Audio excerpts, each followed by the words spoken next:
So here we are at the end of your course on early childhood development.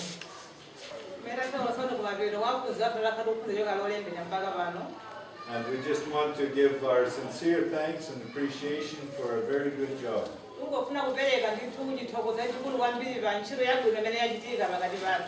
And we thank you very much for coming and imparting your knowledge to our ladies. We're very grateful.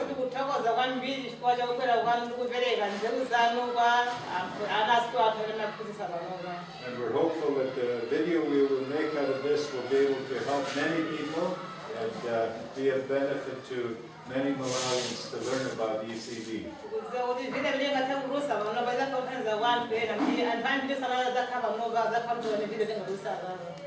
Thank you very much. Thank you. Thank you very much.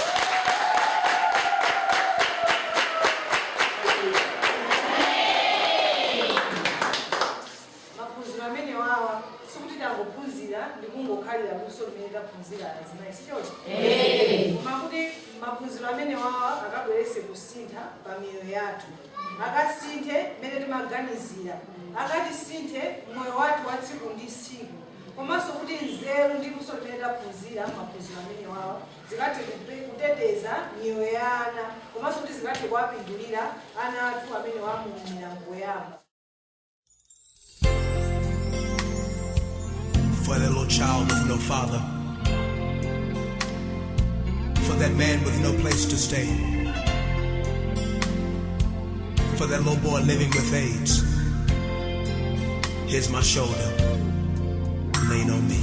There's a man standing on the corner with no home.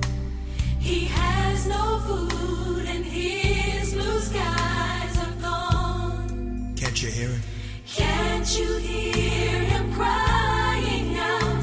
And there's a girl. She's searching For a father and a friend, praying that the storm someday will end. But listen, my brother, But instead of walking away, open up your heart. open up your heart and say, hey, I am here. You don't have to worry.